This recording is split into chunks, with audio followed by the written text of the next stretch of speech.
Campoy Flores. Je suis de Barcelone, mais je travaille à Google Mountain View et je parle français. Pas très bien. Mais... Ah, ok. Donc aujourd'hui, je vais vous parler de Go. Donc je voulais savoir à peu près, tout d'abord, combien parmi vous connaissez Go? Ah, c'est cool. Combien parmi vous l'avez utilisé pour de vrai? D'accord, c'est cool ça. Très bien. Et combien parmi vous êtes curieux sur comment utiliser Go pour la concurrence, pour créer des vrais serveurs? D'accord, je vais parler sur ça, donc ça tombe bien. Bon, je vais essayer de parler sur ça. C'est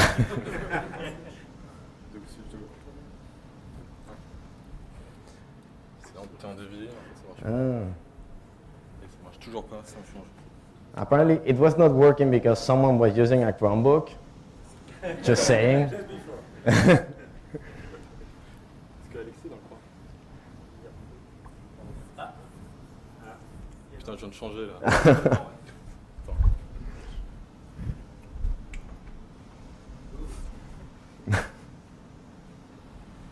Moi je vais voir.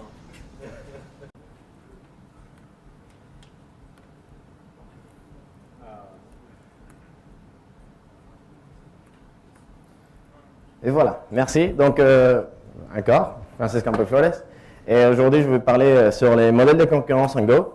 Je ne savais pas trop comment traduire le mot patterns au français. On m'a dit qu'il fallait traduire en tant que patterns. J'ai écrit le modèle, mais vous pouvez y penser en tant que patterns. Donc, quand Go est sorti, une des caractéristiques de Go, c'est que ça comprend une des parties essentielles du langage, c'est la concurrence. Et il y a beaucoup de gens qui étaient super motivés par rapport à la concurrence, mais on n'était pas tous d'accord sur ce qui était la concurrence et pourquoi on avait besoin. Donc, pourquoi on a la concurrence sur Go? Déjà, qu'est-ce qu'on veut dire par concurrence et d'où ça vient, à quoi ça sert et comment est-ce qu'on l'utilise normalement sur Go. C'est de ça que je vais parler dans la première partie. Je vais faire très très vite parce que j'ai perdu beaucoup de temps. Et après, je vais vous montrer un peu du code, ça va être plutôt cool. Donc, déjà, pourquoi la concurrence? Si vous regardez autour de vous, là, vous allez voir, vous avez des personnes, des gens qui tweetent, des gens qui font plein de trucs en même temps, et ils ne sont pas forcément liés, ils interagissent entre eux, mais c'est des agents indépendants. Si on veut modéliser le monde avec du code séquentiel, on va avoir des problèmes, forcément. Donc Go, justement, ce qu'on essaye, c'est de faire un essai que ce soit très facile de modéliser ce qu'on a autour de nous. Donc, la concurrence, c'est une façon de composer des processus indépendants. Ce n'est pas du parallélisme. Pourquoi? Parce qu'on pourrait avoir un programme qui est concurrent et qui est exécuté sur une seule machine avec un seul processeur et pas de threads. Ce n'est pas du parallélisme, ça, c'est la concurrence. Et c'est important parce que c'est quelque chose qui est très différent. La concurrence, c'est une façon de structurer le code. Ce n'est pas forcément du parallélisme, mais la concurrence, ça peut aider à rendre le parallélisme beaucoup plus efficace. Donc, on va aussi parler un peu sur ça. Donc, si vous êtes intéressé sur ce concept entre la différence entre concurrence et parallélisme, Rob Pike, il a fait un talk l'année dernière à Google I.O. OSCON, qui est très très bien. Je vous invite à aller le voir. Si vous cherchez Concurrency is not parallelism, vous trouverez très facilement. Donc, pourquoi la concurrence sur Go? Pour ces raisons-là, parce que la concurrence, ça devrait être facile à comprendre. Je veux dire, normalement, dans le monde réel, c'est quelque chose qui est évident pour tout le monde. Il y a des choses indépendantes qui interagissent entre elles. Et l'exprimer sur un langage, ça devrait être à peu près aussi facile que ça. Ça devrait être pas si compliqué, on ne devrait pas avoir à gérer des mutex, des threads, avec tous les problèmes qu'on pourrait avoir avec ça. Donc, les idées de Go, il y a des gens qui trouvent que c'est révolutionnaire. C'était révolutionnaire en 1975. Depuis, on n'a pas trop inventé des nouvelles choses dans l'informatique et Go, ce n'est pas une exception. On a des idées qui viennent depuis très très longtemps, mais ce n'est pas parce que c'est des vieilles idées qu'elles sont pas bonnes. Justement, ce qu'on a essayé, c'est d'avoir plusieurs concepts qui existaient déjà depuis très très longtemps et les mettre ensemble pour avoir un langage qui est intuitif et simple. Donc, si vous regardez ici toute la liste de langages, vous verrez Rob Pike, qui est un des créateurs de Go, il a travaillé sur quelques-uns des langages. Donc, Go, en fait, il vient de cette partie-là, Nisquik, Aleph, Limbo, qui est la grosse différence avec des autres langages qui ont la concurrence parmi eux, c'est qu'on considère que les channels, les canaux, c'est des éléments à part entière. C'est des valeurs qu'on peut passer, qu'on peut retourner dans des fonctions. Dans d'autres langages, on peut communiquer entre processus, mais il faut toujours les faire pleinement. Donc ça, c'est une différence qui est très petite, mais en fait, formellement, les deux langages communiqués par un channel ou par le nom, on pourrait présenter l'un en fonction de l'autre, donc ils sont formellement équivalents, mais la façon, le potentiel pour exprimer des problèmes complexes avec des channels, c'est plus grand. Si vous voulez, on peut penser un peu avec la différence entre Erlang et Go, c'est quand vous écrivez sur un fichier en disant c'est le nom du fichier, ou quand vous écrivez sur un fichier en Linux en disant j'écris sur le file descriptor. Donc c'est un peu ça, c'est une petite différence, mais qui peut avoir quand même beaucoup de conséquences. Donc, on va passer à voir un peu de code. Donc, on est des geeks quand même, donc voilà. Donc, je vais parler sur la concurrence. La concurrence, c'est quelque chose qui peut être un peu compliqué, des concepts un peu subtils. Donc, je vais essayer de vous montrer du code qui est très ennuyant, très ennuyeux. Comme ça, on ne sera pas distrait par ce qui fait le code. Donc, ça, c'est la fonction qu'on va voir. C'est la fonction ennuyeuse, donc qui écrit juste un message tous les secondes. Génial.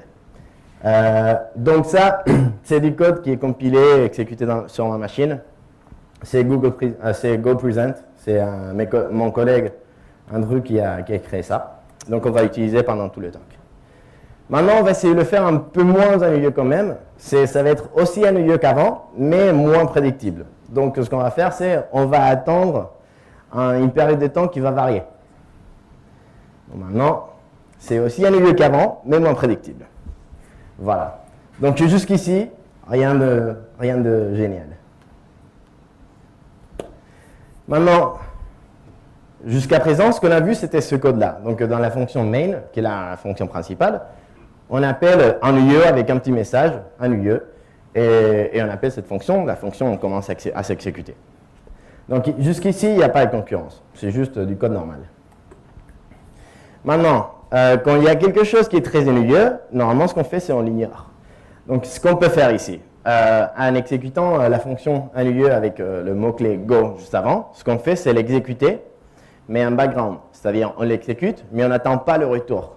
C'est un peu comme Linux quand on rajoute l'ampersand à la fin. Donc on l'exécute, mais en background. On n'a pas intérêt à attendre à la fin. Donc on l'exécute et on a ça. Pourquoi? On a ça parce qu'on n'a pas attendu. Donc du coup, la fonction main est arrivée à la fin. Et une fois la fonction main arrive à la fin, c'est par la convention de Go, le prend infini. Donc, on a quand même un petit problème ici. Ça, c'est quelque chose qui peut étonner les gens. C'est pour ça que c'est le premier exemple. Ça, c'est normal. Ça fait partie des specs. Et c'est tout à fait normal. Si tu veux attendre que quelque chose finisse, il faut que tu y attendes. Donc, maintenant, on va l'ignorer, mais un peu moins. On va l'ignorer en attendant juste 2 secondes. Et puis, on va arrêter. Donc, comme avant, on lance la fonction. Donc, on la lance avec le mot-clé Go. Ce qui va faire que ça va exécuter un background. Puis on imprime oui, je t'écoute, on attend 2 secondes, et puis on finit. Donc voilà. Donc rien de très nouveau. Donc comment ça marche? Ça marche parce qu'on a le concept de GoRoutine. Les GoRoutines, vous pouvez y penser comme des threads qui sont vraiment pas chers. Et quand je dis vraiment pas cher, il y a des processus normalement, sur un seul thread, vous pourrez avoir des milliers de goroutines qui s'exécutent. On a très souvent des milliers de routines pour un processeur, pour un process, même des centaines de milliers. Et sur des projets Google, on a vu des jobs en production qui avaient des millions. Donc ça, c'est quelque chose qui arrive normalement, il n'y a aucun problème, ça marche. Donc, même si ce n'est pas des threads, vous pouvez penser comme si c'était des threads et vous ne serez pas trop loin. La grosse différence, c'est vraiment pas cher du tout. Et en fait, c'est le runtime qui va décider où ça s'exécute. Si on a plusieurs threads, des fois un thread, il faut qu'il bloque, parce qu'il est en train de faire quelque chose avec le réseau, par exemple. Et il faut vraiment bloquer ce thread. Le runtime, il bougera toutes les autres goroutines qui ne devraient pas attendre sur d'autres threads pour que ça continue à marcher. Et tout ça, c'est caché. Donc, toute cette complexité est cachée dans le runtime. Aussi, par comparaison avec d'autres librairies qui implémentent des coroutines, qui est un concept qui est très très similaire aux goroutines si vous connaissez dans d'autres langages, la grosse différence, c'est que pour Go, on n'a pas besoin de dire la taille des stacks.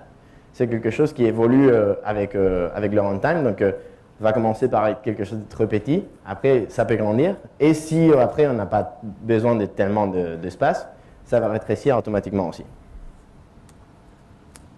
Donc, pour l'instant, ce qu'on a fait, c'était la concurrence, mais on a triché quand même pas mal, parce qu'on n'a rien fait concurrence, je veux dire. On a deux goroutines, mais elles ne communiquent même pas. Donc, on crée une goroutine et après, on finit, c'est tout. Donc, on a quand même, pour avoir de la communication, pour avoir une vraie conversation, il faut quand même que les deux agents communiquent. Sinon, ce n'est pas une vraie conversation. Donc, pour faire ça, on a les channels, les canaux en français. Les channels, ce qu'ils vont faire, c'est nous permettre de communiquer d'une façon sûre entre des différentes goroutines. Donc, la façon de les déclarer, c'est comme ça, donc, ou comme ça, c'est pareil. Donc, le type, c'est un channel de quelque chose. Ici, on a un channel d'entier, mais on pourrait avoir un channel de struct, de quelque chose de très compliqué. Il n'y a pas de limite. On peut passer n'importe quoi dans un channel. Après, on a deux opérations de base. Une, c'est écrire quelque chose dans le channel. Et une autre, c'est recevoir quelque chose du channel. Le truc qui est très important ici, c'est que quand on essaie d'écrire, on essaie de lire, on bloque. Donc, on bloque en attendant que quelqu'un soit prêt de l'autre côté. Donc, si on écrit, on attend que quelqu'un soit prêt à lire de l'autre côté. Et à l'inverse, si on essaie de lire, forcément, on attend que quelque chose soit prêt à être lu. Sinon, ça ne marcherait pas. Donc, du coup, ici, ce qu'on est en train de faire maintenant, c'est très similaire à ce qu'on faisait avant. Sauf que main, tout d'abord, crée un nouveau channel qu'il passe à la fonction ennuyeuse. Et la fonction ennuyeuse, plutôt qu'imprimer quelque chose, elle crée une string, elle la passe dans le channel. Et de l'autre côté, dans la fonction main, on lit du channel 5 fois. Maintenant, ce qui est intéressant, c'est qu'en fait, ces deux lignes qui sont en bold, je ne sais pas en français, c'est des points de synchronisation. Les deux goroutines, elles doivent arriver ici en même temps, et jusqu'à ce que les deux ne sont pas arrivés à ces lignes-là, elles ne peuvent pas continuer. Donc du coup, c'est une barrière de synchronisation en même temps. Donc ici, on l'exécute. Voilà, donc en fait, ici, ce que vous voyez, tu dis, c'est la fonction principale qui est en train de l'écrire, mais le reste, c'est la fonction ennuyeuse qui est en train d'envoyer ça.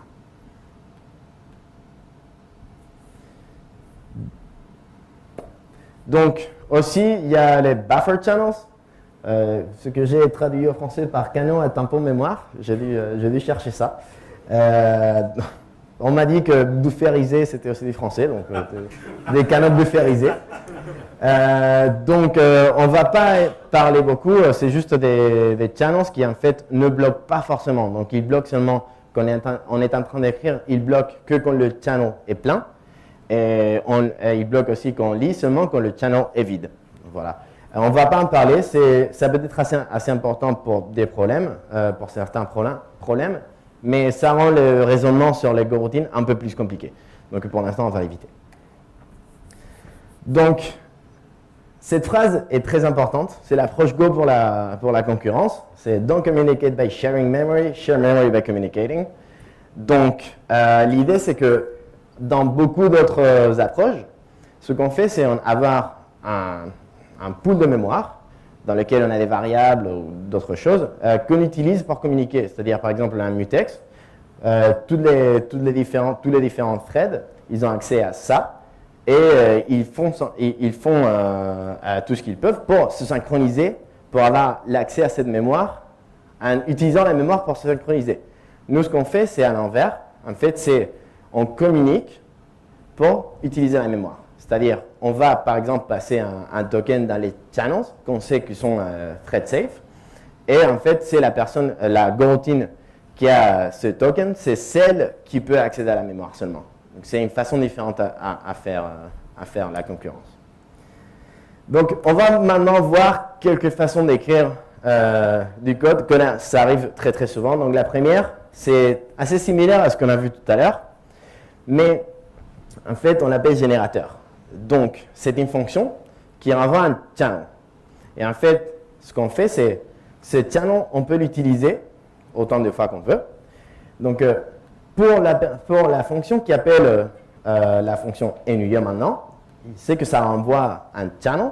On peut l'utiliser, on peut lire du channel. Mais on ne sait pas si derrière, il y a de la concurrence. On ne sait pas et ça ne nous intéresse pas. Et justement, c'est ça. On essaie de cacher la complexité. De l'autre côté, dans la fonction ennuyer, justement, ce qu'on est en train de faire, c'est on renvoie un channel string. Le fait qu'il y ait cette flèche ici, c'est pour dire que c'est un channel de lecture seulement. Donc, on ne peut pas écrire. Si on essayait d'écrire, ce serait une erreur de compilation. Et ce qu'on fait, c'est on crée le channel et après, on lance une nouvelle coroutine. Donc, ça, en fait, si on prend juste cette partie-là, c'est une fonction. Donc, on est en train d'écrire une fonction, literal function. Et ce qu'il fait, c'est comme tout à l'heure. Donc, ce qu'il fait, c'est juste écrire des messages très ennuyants dans le channel. Mais ça le lance dans une nouvelle coroutine.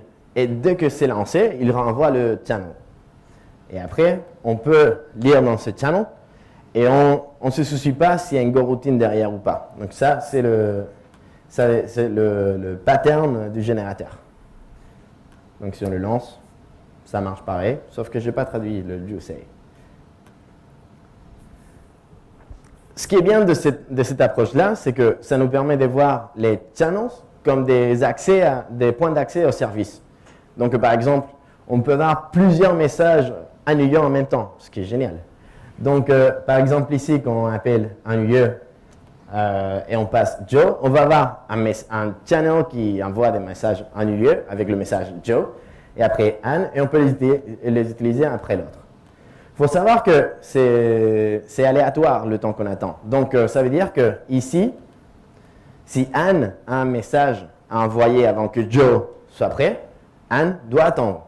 Parce que nous, on n'est pas prêt à lire. Donc du coup, ici, on est en train de forcer cet ordre Joe, Anne, tout le temps. Donc, comment on pourrait faire pour éviter ça? On voudrait recevoir le message qui est prêt. On n'a pas intérêt à savoir si c'est Joe 1 qui a à écrire. C'est juste, dès qu'il y a un message, on veut l'écrire. Ben, on peut faire du multiplexage. Donc, qui en anglais, normalement, on dit multiplexing ou fan-in. Justement, ce qu'on fait dans cette fonction fan-in, on reçoit deux messages duquel on peut lire et on écrit sur un nouveau message, deux channels desquels on peut lire et on renvoie seulement un channel qui va recevoir tous les messages qu'on reçoit. Donc, ce qu'on fait, on crée ce nouveau channel et on lance deux coroutines différentes. Ces coroutines, ce qu'elles font, c'est lire dans le channel et dès qu'on a lu, on écrit ce qu'on a lu dans le channel résultant. Donc, on fait ça deux fois, une par channel, et on renvoie ce channel. Donc, vu que ça, les deux coroutines sont exécutées en background, on renvoie le channel automatiquement dès qu'on a fini avec ça.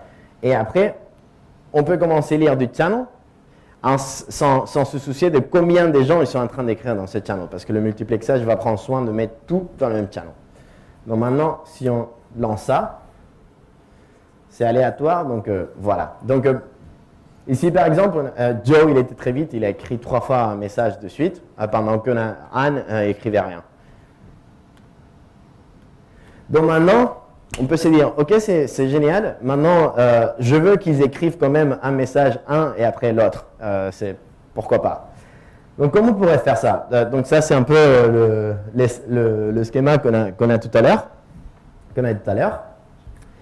Donc, maintenant, on voudrait réinstaurer l'ordre. C'est-à-dire, on ne veut pas envoyer 2 messages de Joe de suite si Anne a un message à envoyer. Comment on pourrait faire ça?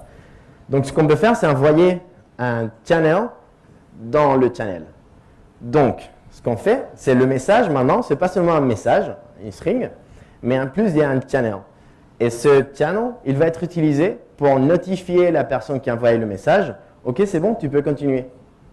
Donc, si on regarde le code, maintenant, ce qu'on fait, c'est on obtient un message. On ne sait pas qui c'est qui l'a envoyé.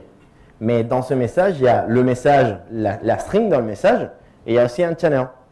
Donc, on reçoit ça, on reçoit un deuxième message. Et une fois on a reçu les 2 messages, donc on sait que les 2 personnes qui étaient en train d'envoyer les messages ont envoyé un message. Maintenant, on les imprime et après on notifie les goroutines qui nous ont envoyés qu'ils peuvent continuer. Et du côté de la goroutine, il faut juste rajouter ça, le wait for it, qui est juste le channel qui dit ok, tu peux continuer. Donc voilà, de cette façon, en fait, vu qu'on peut envoyer des channels dans des channels, on peut envoyer des channels de réponse qui sont privés au client. Donc le client, il envoie un message en disant « Ok, une fois que tu as fini, utilise ce même channel que je t'envoie pour répondre. » Donc maintenant, si on rend ça,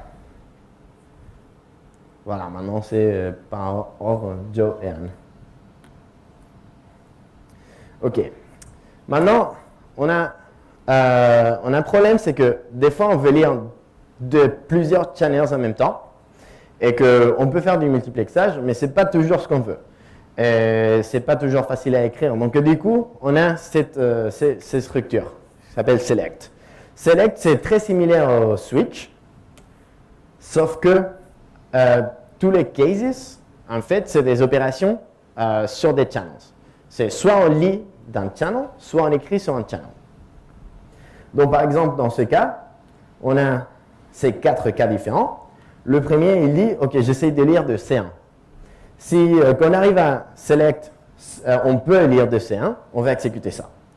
Sinon, si on peut exécuter C2, on va exécuter ça. En fait, si on peut exécuter des C1 et C2, c'est-à-dire, il y a des messages à lire des deux channels en même temps, on va choisir aléatoirement l'opération qui va être exécutée.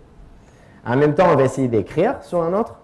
Et puis finalement, on a default. Default va exécuter seulement si on ne peut pas lire ni de C1, ni de C2, ni on ne peut pas écrire sur C3. Dans ce cas-là, il n'y a rien à faire. On peut faire ça. Donc, c'est très similaire au switch, sauf que tous les cas sont exécutés. Pour le switch, ce n'est pas le cas. On exécute dans l'ordre. Ici, l'ordre n'est pas important. Tous les cas sont évalués.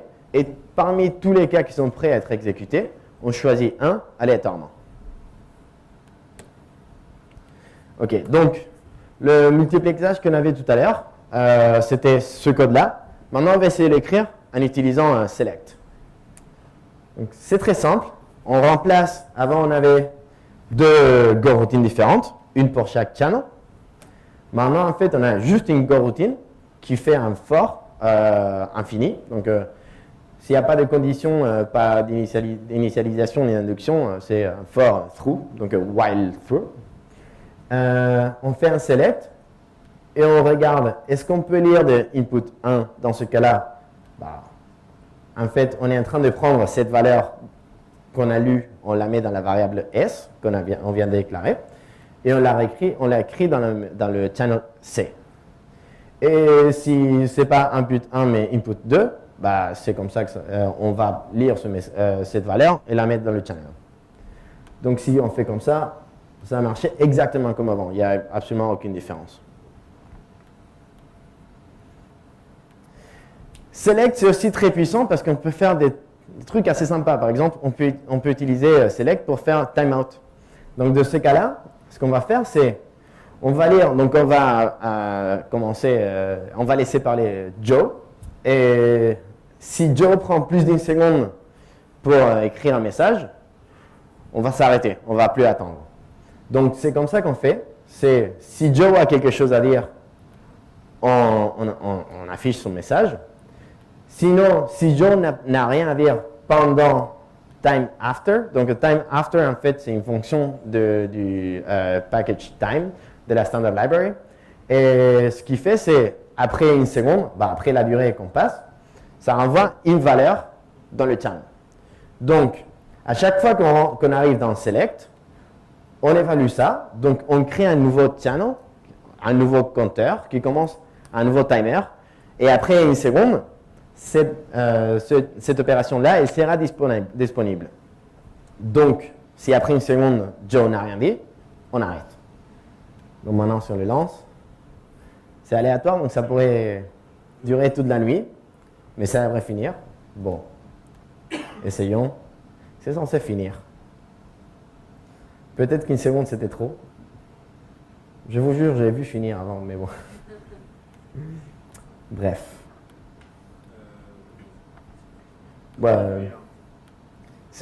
Ah non, peut-être que Joe, il a écrit maximum tous les secondes, donc ouais, c'est possible.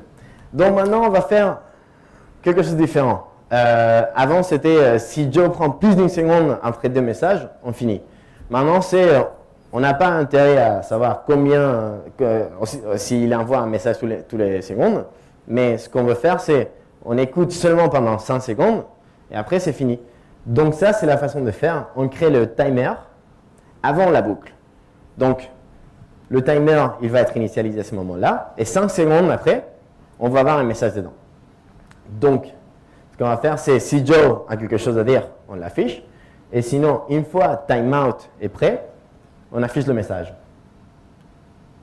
Donc, c'est une imprime. Maintenant, je suis sûr que ça va finir. C'est 5 secondes. Donc, voilà. Après 100 secondes, ça marche. Oui?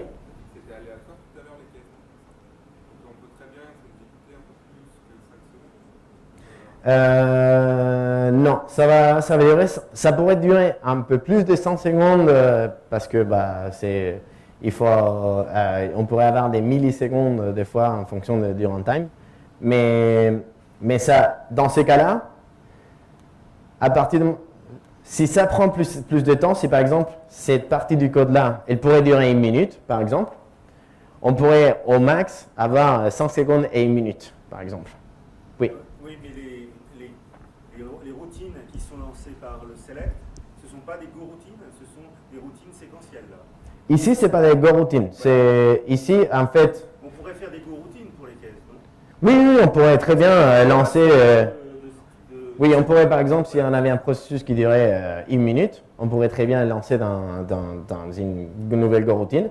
Donc, du coup, notre run finirait 100 secondes après n'importe ce qui se passe.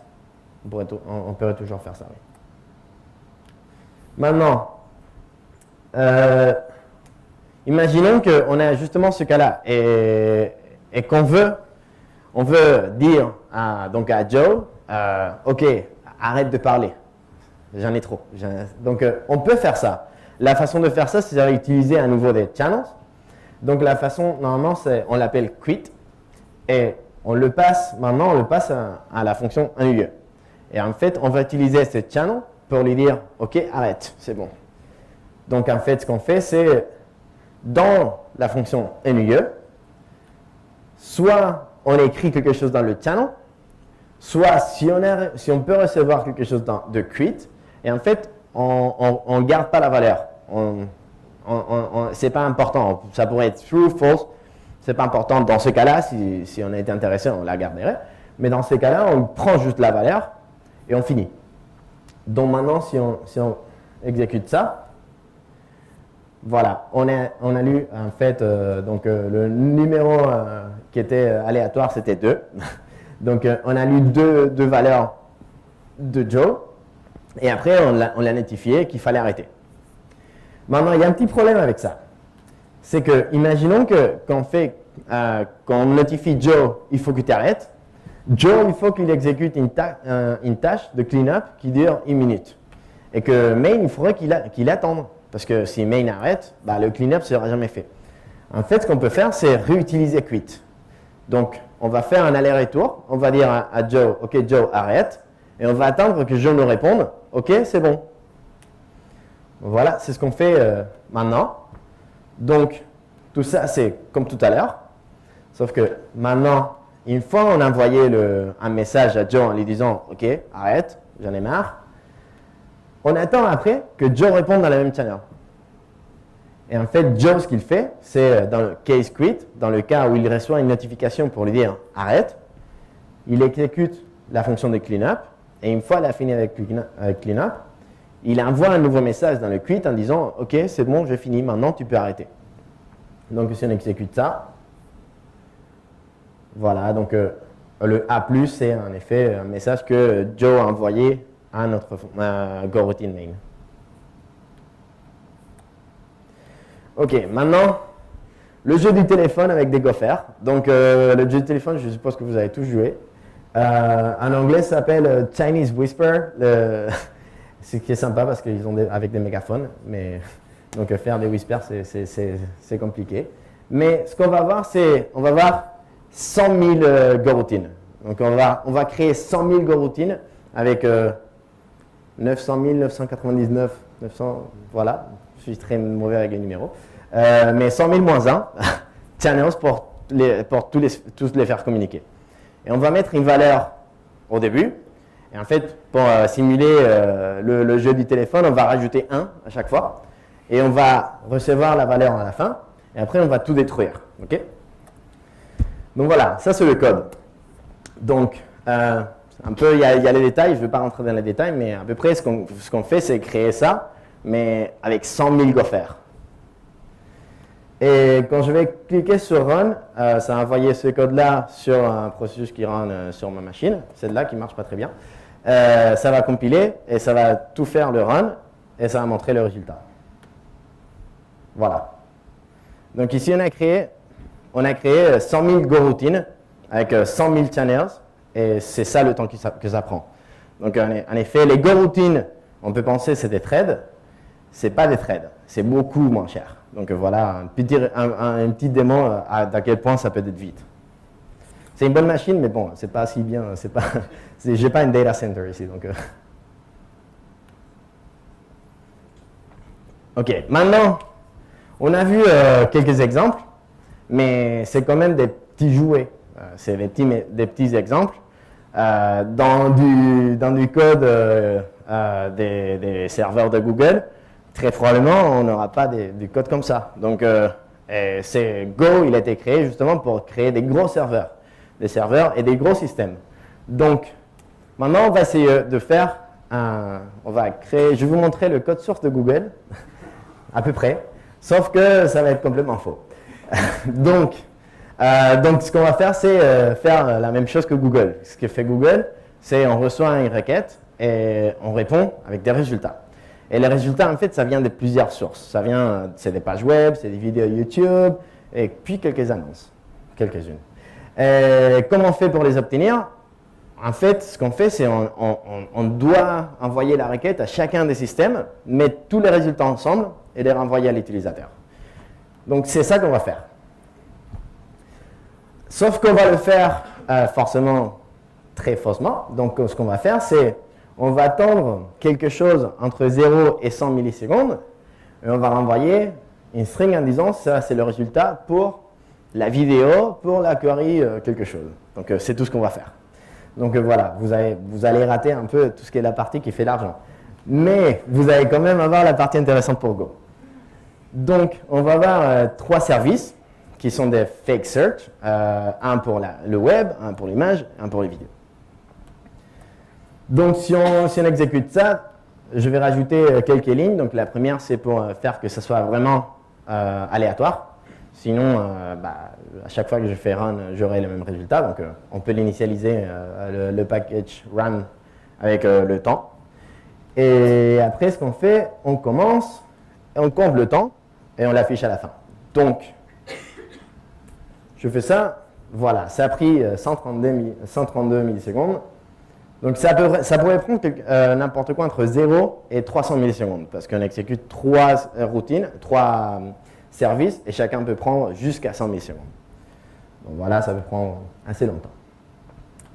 Donc, comment on est en train de l'exécuter? On est en train de l'exécuter comme ça. Donc, la fonction Google, ce que ça fait, ça envoie une slice de résultats. Donc, une slice, je ne rentrerai pas dans les détails, il faut penser comme un genre d'arrêt de résultats. Donc, et les résultats, c'est des strings seulement. Donc, ce qu'on fait, c'est on cherche dans le web. On prend les résultats. On cherche dans les images, on prend les résultats. On cherche dans la vidéo, on prend les résultats et on renvoie tout ça. Maintenant, ça va vous surprendre, mais on va utiliser la concurrence. Donc, comment on va l'utiliser? On va paralléliser toutes les requêtes en même temps. Comment faire ça? Donc, on crée tout d'abord, on va faire quelque chose de très similaire à l'exemple du multiplexage. Donc, ce qu'on fait, c'est on crée d'abord un channel de résultats et on crée trois différentes goroutines. Et chacune va utiliser un service différent. Donc, on va avoir une goroutine pour le web, une pour l'image, une pour la vidéo. Et à la fin, on lit 3 fois des valeurs de ce channel-là et on le rajoute dans le résultat. Ça veut dire qu'on va avoir des résultats qui ne sont pas dans l'ordre, mais en fait, on n'a pas de problème avec ça. Au pire, il y a toujours le tag, donc ça nous montre quel type de résultat on a reçu. Donc maintenant, si on exécute ça, c'est quand même beaucoup plus rapide. On va voir au maximum, ça va être 100 millisecondes parce qu'on est en train d'attendre au plus lent. Et c'est tout. Ça, c'était lent. Donc, maintenant, on a encore un problème. C'est que, qu'est-ce qui se passe si YouTube ne marche plus? Ce qui n'arrive jamais. Mais, qu'est-ce qui se passe si ça ne marche pas? Est-ce que Google, ça devrait arrêter de marcher aussi parce qu'on n'est pas capable de retrouver une valeur? Non, en fait, ce qu'il faudrait faire, c'est avoir un timeout. Par exemple, ici, ce qu'on va faire, si après 80 millisecondes, on n'a pas un résultat, on l'ignore. C'est bon. Donc, la façon dont on le fait, c'est, donc, pareil qu'avant, on crée 3 différentes goroutines avec les différents services. Sauf que, à la place de lire les résultats, on a un select. C'est soit on lit un résultat, soit ce timeout arrive. Ce timeout, il va arriver après 90 secondes d'avoir créé le timeout au début de la fonction. Donc maintenant, si on exécute, nickel. Il y a 2 sur 3 qui étaient trop lents. Donc maintenant, on a juste pris 81 millisecondes. Donc 7 millisecondes extra, c'est parce qu'en fait, on est en train de compter toute l'exécution du programme. Donc ça peut prendre un peu plus longtemps. Voilà, maintenant on a le 3 qui marche. C'est parfait comme exemple. Donc voilà, et encore, les résultats, ça peut être dans un ordre quelconque. Maintenant, si sur Google, tu es allé chercher quelque chose et que tu trouvais tout d'un coup qu'il n'y a aucun résultat, ce serait quand même moyen. Donc, comment on résout ce problème-là? En ayant plus d'instances. Donc, s'il y a une instance qui ne marche pas, ce ne serait pas bien grave si on en a une centaine et qu'il y en a une au moins qui marche. Donc, ce qu'on va faire, c'est on va créer cette fonction, first, qui reçoit des services. Donc, il reçoit en fait qu'on a cette notation-là, c'est pour les fonctions variadiques. C'est-à-dire, on peut avoir n'importe quel nombre de paramètres qu'on peut passer. Donc, ce qu'on va faire, c'est on va créer un channel et on va lancer une nouvelle goroutine par service qu'on nous a passé. Donc, par exemple, on va avoir une 50aine de services de recherche pour le web. Et on va lancer tous en même temps, mais on va attendre juste un. Dès qu'on a reçu le premier résultat, on le renvoie. Donc en fait, quand on lance first, on va attendre seulement le service, la réplique la plus lente pour toutes les répliques que nous envoyons. Donc, ce qu'on est en train de créer ici, maintenant, c'est on a 2 répliques pour la même chose. Donc ici, par exemple, c'est la première qui a fini avant. La première, la deuxième. Donc c'est à nouveau aléatoire. On a 2 services différents et on attend juste un d'eux. Maintenant, on va mélanger ça à ce qu'on avait avant. Donc maintenant, on est en train de lancer 3 goroutines, une pour le web, une pour les images et une pour la vidéo. Sauf que chaque goroutine, en fait, elle va lancer aussi à l'intérieur 2 goroutines différentes. Une pour web 1, une pour web 2, comme ça. On va juste lancer 2 services, on pourrait lancer un service, juste faire une boucle for. Et pareil, après 80 secondes, millisecondes, on arrête l'exécution. Donc maintenant, si on exécute ça c'est vraiment bizarre. Normalement, on est censé avoir les 3 résultats parce que le fait que si c'est aléatoire, avoir 6 éléments qui passent le 88%, c'est quand même bizarre, mais ça arrive seulement sur les démos. Voilà. Donc maintenant, ça marche tout le temps. Voilà. Donc, ce qui est important, c'est que sur ce code-là, il n'y a toujours pas de mutex ou des barrières ou des threads. Tout ce qu'on est en train d'écrire, c'est juste des acteurs qui interagissent par des channels. Et c'est tout ce qu'on écrit. Donc ça, c'est quand même... Et il n'y a pas de callback. Donc si vous imaginez comment écrire un code comme ça sur d'autres langages, par exemple Node.js, ça ne marche plus. Okay. Donc Node.js, vous verrez que c'est quand même très très différent par rapport à Node.js. Ici, ça peut être compliqué, mais on sait que chaque fonction en elle-même, elle est assez simple à lire. On peut commencer du début à la fin, et c'est quelque chose qui est assez clair. Au moins quand tu es un bon développeur en Go. Donc, en sommaire, en fait, on est passé de la première version Google 0.0, qui était lente, séquentielle et qui était très sensible aux erreurs, à un système qui est rapide, qui est concurrent, pas parallèle, mais qui pourrait être parallèle forcément si on l'exécute sur une machine avec plus d'un cœur, qui est répliqué et robuste aux erreurs.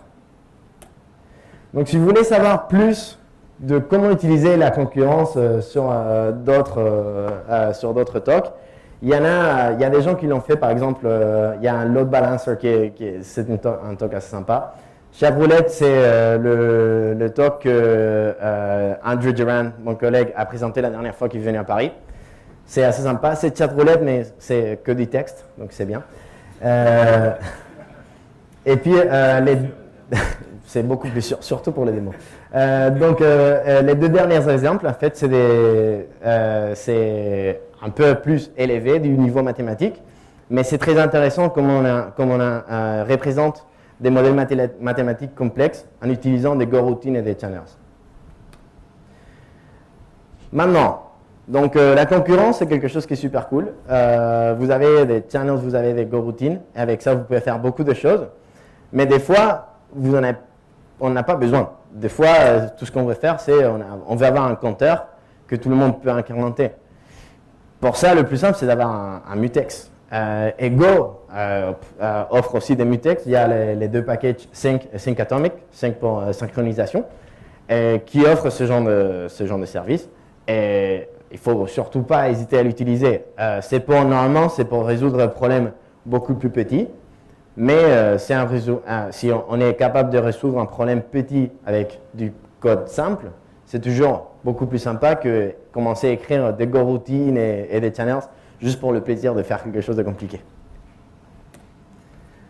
Donc voilà, donc les goroutines, j'espère que ça va vous aider à gérer ce genre de problème. Donc plusieurs inputs, plusieurs outputs, des timeouts. Pour les timeouts, c'est vraiment très sympa. Et puis les erreurs. Et vous avez plus de liens si vous voulez apprendre plus sur Go, donc le tour. Si vous ne l'avez pas fait, c'est un des bons endroits pour commencer à apprendre Go. La documentation sur la standardlerie, plein de documents, et puis le talk dont je vous parlais tout à l'heure, Concurrency is not parallelism by Rob Pike. Voilà, merci beaucoup.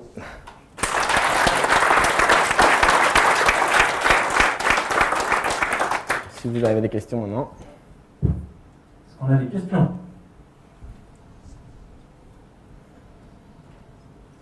Dans les exemples du début, oui. Lorsque tu montres du multiplexage, tu aurais pu le faire autrement, c'est-à-dire que comme tu pouvais avoir 2 routines qui écrivent dans le même channel. Là, tu as créé un channel par routine et une routine main qui les lisait. Mais Oui. normalement, un channel peut être partagé entre routines. On peut utiliser un seul channel, c'est complètement safe, donc tu peux avoir des milliers de GoRoutines qui écrivent. Et normalement, c'est le cas. Voilà. Normalement, c'est le cas, c'est ça, mais imaginons que c'est quelque chose que tu ne contrôles pas. Tu es en train d'utiliser quelque chose qui marche automatiquement, tu n'as pas accès au code. Tu pourrais toujours faire du multiplexage de cette façon-là.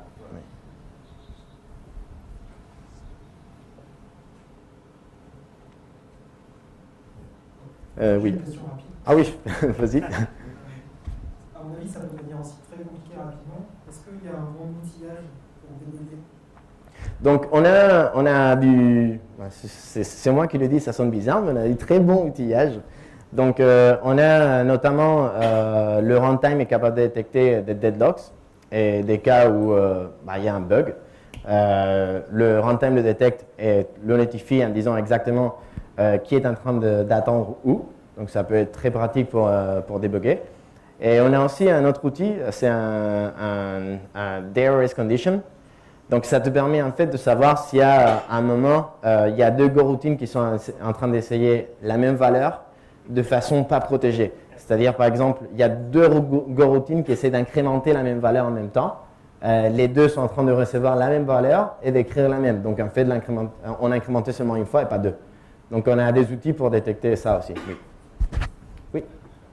Ça rejoint un petit peu la question, c'est est-ce qu'il y a des problèmes qui ne sont pas du tout adaptés à Go, qu'il faudrait mieux utiliser autre chose est-ce qu'il y a des programmes ou des façons de faire Des problèmes qui ne sont pas adaptés à Go, des problèmes qui ne sont pas adaptés à la concurrence. Go ne serait pas adapté pour le réseau. Pardon? Go ne serait pas adapté pour le réseau. Normalement, j'ai eu pas mal de questions, des gens qui me posaient la question, est-ce que Go, ça marche sur des navigateurs JavaScript? Non. Mis à part ça... Non, là, je parle vraiment du modèle de concurrence.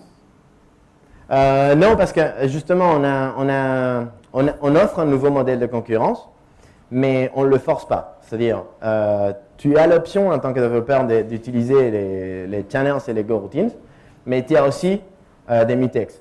Et très souvent, quand on écrit du code, très souvent, on va avoir des goroutines pour gérer tout ce qui est la concurrence à un niveau plus élevé. Mais par exemple, on a une map. Les maps ne sont pas thread safe. Et on veut faire que tous les accès soient sécurisés. Là, on va utiliser un mutex. Donc, du coup, on offre vraiment toutes les possibilités. Donc, je ne crois pas, non. Si vous avez des questions en anglais aussi, je parle anglais. Ou en espagnol, d'ailleurs. Et catalan. C'est un framework pour Go comme Express ou Il y a des frameworks pour Work, il y a des frameworks pour le web, tu veux dire ou frameworks. On a une très bonne librairie standard qui contient à peu près tout ce dont tu aurais besoin au moins au début. Des frameworks, j'ai vu des frameworks pour faire du web. Par exemple, il y en a un qui s'appelle Gorilla. Je trouve que pour Go, c'est un langage qui est la façon dont on interagit avec le reste du code. Elle est assez simple pour pas vraiment avoir besoin d'un framework. La plupart des frameworks, en fait, de la façon dont ils marchent, c'est tu hérites ou tu implémentes des interfaces. Nous, on n'a pas l'héritage déjà. Donc, la façon dont tu vas interagir avec les librairies, ça va être très, très différente. Donc, je trouve que c'est mieux de commencer sans framework. Après, il y a des frameworks, notamment pour le web, pour gérer les sessions, des trucs comme ça, qui sont très pratiques, mais on l'utilise plus comme une librairie, n'importe laquelle, plutôt qu'un framework.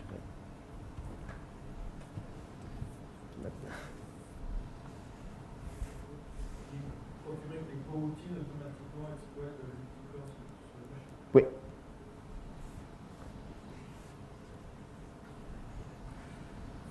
Sinon, vous pouvez penser pour les packages, vous pouvez penser à dire aux gens qu'il y a le dashboard sur le site. Ah oui, donc la question, en fait, c'est pas une question, c'est très bien. Donc il y a, en plus des packages que vous pouvez voir donc, sur le lien qui était, ça c'est pas mon mot de passe. Voilà, en plus des liens qui sont là, il y a godoc.org. Donc il y a go.org qui va vous aider à chercher des packages qui ne sont pas dans la standard library et qui peut être très qui peut être très pratique. Par exemple, si vous êtes en train d'essayer d'écrire quelque chose avec des matrices, vous pouvez chercher juste matrix et vous allez trouver une liste de packages que des gens ils ont publiés dans plusieurs répertoires, dans plusieurs repositoires. Et qui après, vous pouvez faire go get tout ça et vous avez accès au code. Moi, je me demandais si... Ah oui, Pardon. je cherchais là, j'attendais voir. Si l'interfaçage avec d'autres langages de programmation... Donc, on a un très bon interfaçage avec C, C++. On a aussi à l'inverse, c'est-à-dire que du code Go puisse appeler du C. Non, l'inverse. Du C puisse appeler du Go, pardon. Avec d'autres langages, ça dépend. Il y a des gens qui ont travaillé en essayant de faire avec du Java.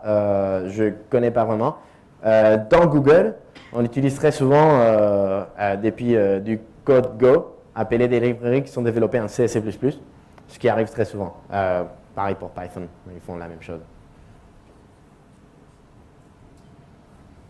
Justement, pour rebondir, qu'est-ce qui est fait en Go chez Google? Plusieurs choses publiquement.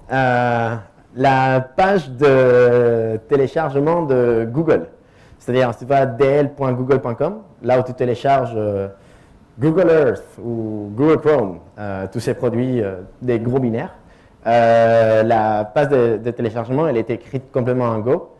Et en fait, c'est pas seulement la page, mais les serveurs qui sont derrière. C'est beaucoup de trafic. Avant, c'était écrit en C++. Et ils avaient des problèmes parce que c'était du code qui était assez vieux. Et ils se sont rendus compte qu'en migrant sur Go, le code était beaucoup plus simple. En fait, je crois qu'on n'a pas... Il y a un article que tu peux chercher si tu es intéressé, ça s'appelle Glory, donc G-L-O-R-R-Y. Et c'est le projet. On est passé à moins de lignes de code, mais en fait, on a eu à la fin le double de lignes de code parce qu'on a rajouté des tests, ce qui est pas mal. Et ça marche un tout petit peu plus lentement, donc c'est pas aussi efficace que du C++, mais par contre, c'est beaucoup plus stable. Donc du coup, les SRI, les gens qui travaillent sur les machines sont beaucoup plus contents avec la version Go. Oui, oui, d'autres questions? La personne, elle a implémenté sa classe de matrice 4.4 pour les floats et pour les floats 32 et les floats 64. Ça voudrait dire qu'il n'y a pas de choses que des templates? On n'a pas de templates, Okay. on n'a pas de generics. On pense à les rajouter un jour, mais le problème c'est que c'est très compliqué. Donc c'est très compliqué à bien le faire déjà. Et surtout c'est très compliqué parce que dans Go on veut que toutes les fonctionnalités du langage soient complètement orthogonales. C'est-à-dire une fois que tu as appris quelque chose, l'interaction avec le reste des fonctionnalités est évidente. Il n'y a pas des trucs qui tout d'un coup apparaissent de nulle part. Et faire interagir les interfaces avec les templates, c'est pas évident. Donc voilà, on aimerait bien le rajouter, mais on le rajoutera seulement à partir du moment où on connaît une bonne façon de le faire. Oui. Et la surcharge des fonctions, c'est envisagé ou pas? Donc la question c'est... D'accord, donc pour la vidéo, la question c'est si on a la surcharge, si on aura un jour la surcharge pour les fonctions. Je suppose comme on a pour C++ ou en fonction des paramètres, tu choisis une fonction. Non. Non, parce qu'on trouve que ça rajoute de la complexité au code, parce qu'en fonction, une fois tu regardes le code en appel, tu n'es pas sûr de quelle fonction tu es en train d'appeler. Donc c'est très simplement, la réponse est non.